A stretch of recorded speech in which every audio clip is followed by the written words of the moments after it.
दोस्तों, new question and answer की जो सीरीज़ शुरू किए हैं उसका ये 8वां पार्ट होने वाला है। इसमें जो मानव शक्ति नियोजन के क्वेश्चन कवर कर रहे हैं, जो बाकी 18 क्वेश्चन रह गए थे वो इस पार्ट में कवर कर रहे हैं।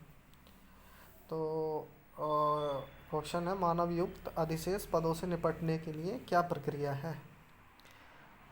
आंसर है, स्टाफ प्रोफाइल और पुनर्नियोजन योजना तैयार की जानी चाहिए।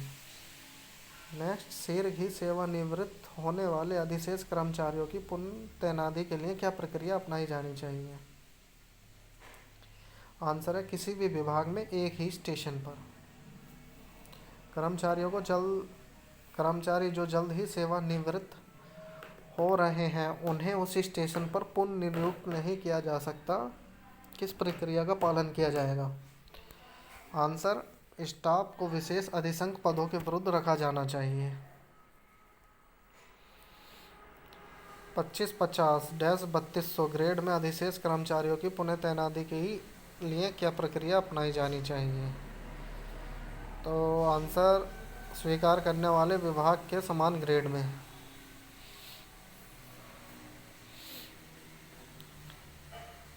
2550-3200 ग्रेड के अलावा सरप्लस स्टाफ के प्रशिक्षण की क्या प्रक्रिया है।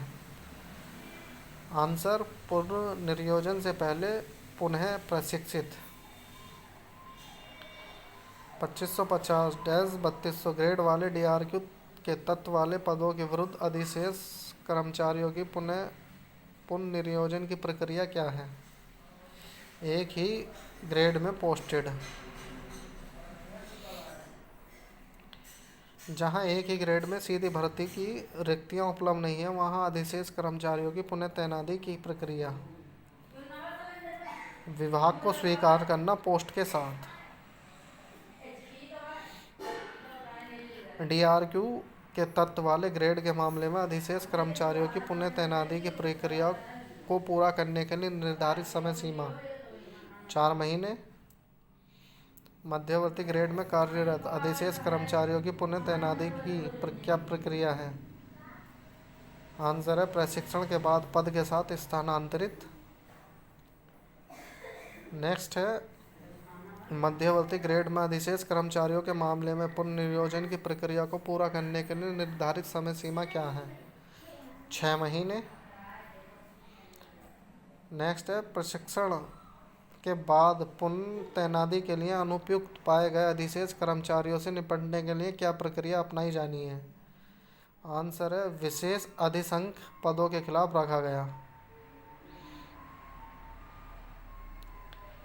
आंसर है, कर्मचारियों की संख्या कम होने की स्थिति में पुनर्नियुक्त पर अधिशेष कर्मचारियों की वरिष्ठता कैसे निर्धारित की जाएगी। तो पूर्ण वरिष्ठता के साथ विलय।